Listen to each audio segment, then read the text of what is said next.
Now, what do you want? The idea is really simple. We have this rule for that, which is LCP, Le Chatelier's principle. Le Chatelier's principle says that equilibrium shifts to undo any change upon it. You don't need to know the spellings of Le Chatelier's. You don't need to know this statement. You just need to understand it. Whatever you do, equilibrium will oppose it. Whatever you do, equilibrium will oppose it. ये ज़हन में रखना है. You have to remember this. Now, there's 3 ways through which you can change the equilibrium, and obviously 3 ways through which equilibrium will behave. So if we understand how equilibrium behaves, we can control it. That's the key. We have to understand how equilibrium behaves, and then we'll control it. So 3 things through which equilibrium can be changed. I'll take this as an example again. I have a gas here, a gas here, and a gas here.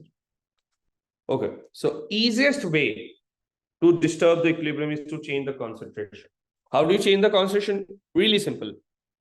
If I add more of nitrogen, then what will equilibrium do? It wants to undo any change on it. So if I increase the amount of nitrogen in the vessel, if I start adding more nitrogen in this thing, equilibrium will try to reduce the amount of nitrogen. Now tell me, which side has more nitrogen? And this is the key to understanding this. Pay attention. Does this side have nitrogen or does this side have nitrogen gas? Which side has nitrogen gas? Tell me, everybody. Which side has nitrogen gas? You can unmute yourself or you can put it in the chat. Sir, it's left side. Nitrogen is left gas side. is on Very left good. side. This side has nitrogen gas. Does this side have nitrogen gas? No, sir. Everybody, please pay attention. This is something many students don't understand.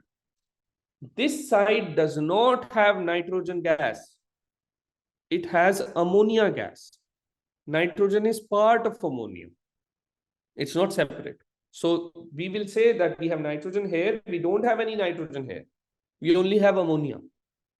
So which side will equilibrium go to? If I increase nitrogen, equilibrium wants to undo it. Equilibrium wants to cancel it.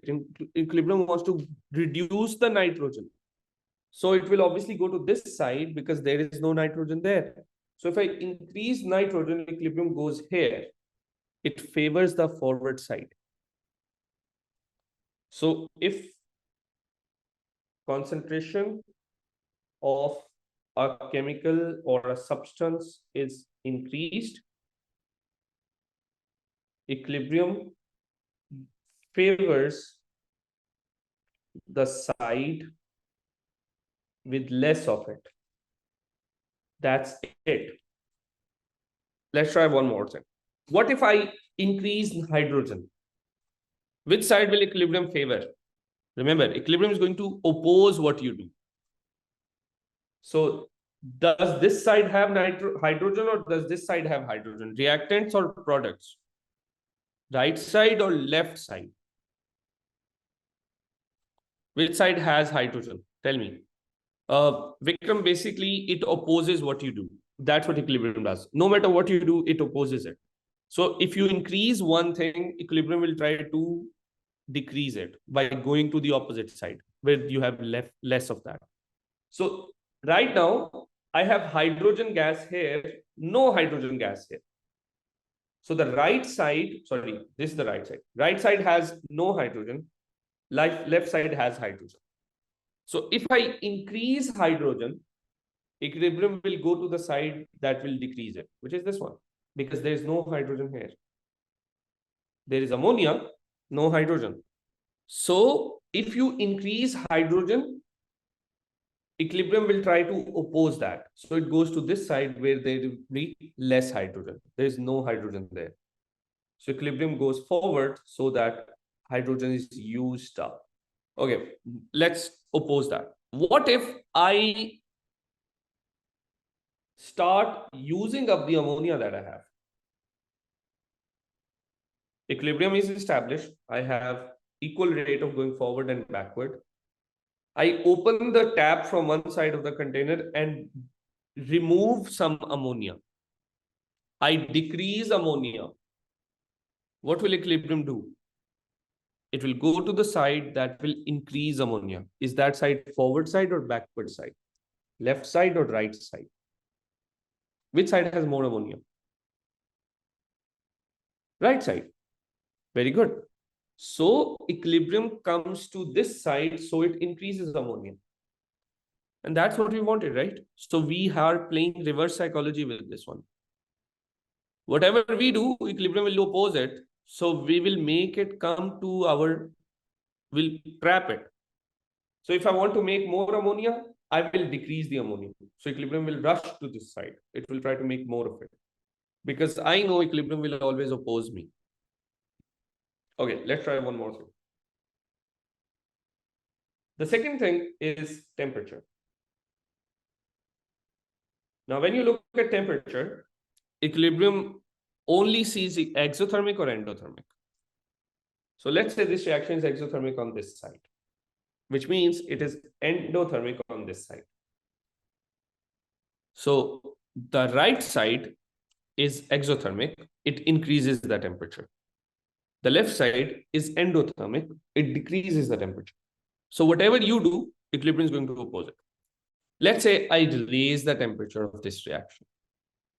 So which side will equilibrium try to go to?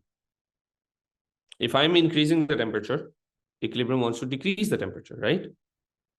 Remember, equilibrium will always oppose what you do. So if you increase the temperature, equilibrium wants to decrease the temperature. So which side will decrease the temperature, left or right? Remember, endothermic decreases the temperature, exothermic increases the temperature.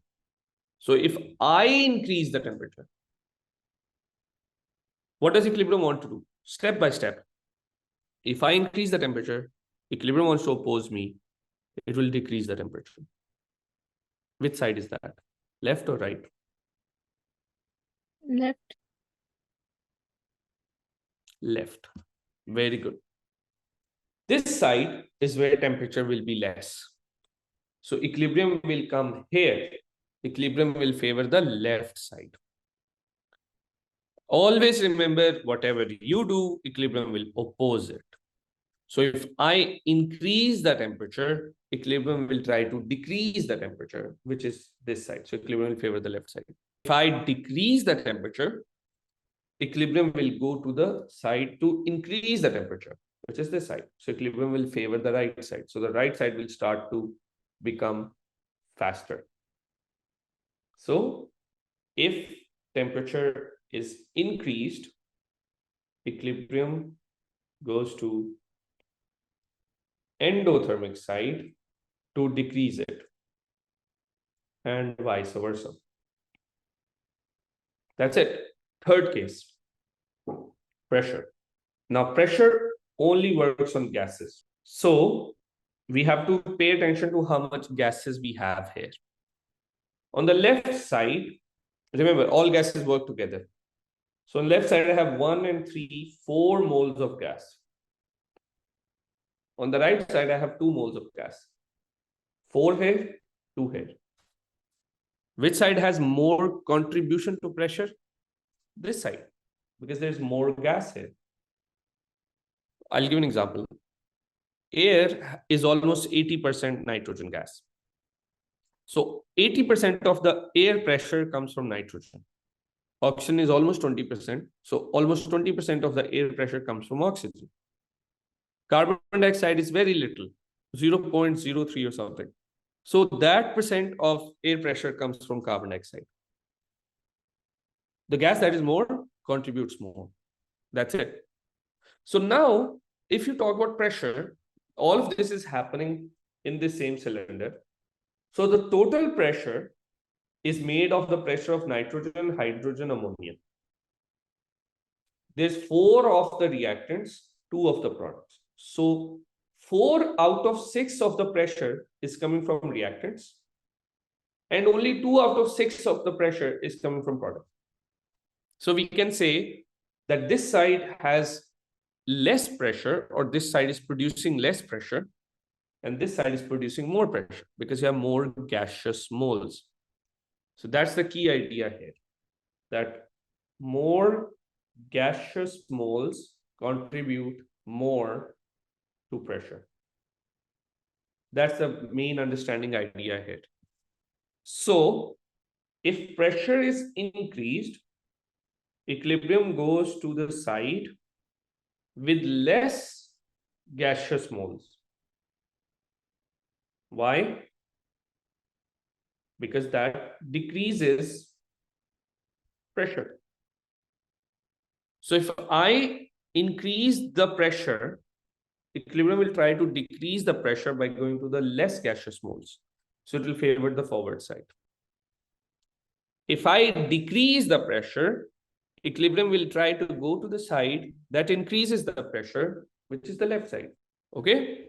So understand that. But again, it is coming from the same idea that equilibrium will oppose what you do. Okay?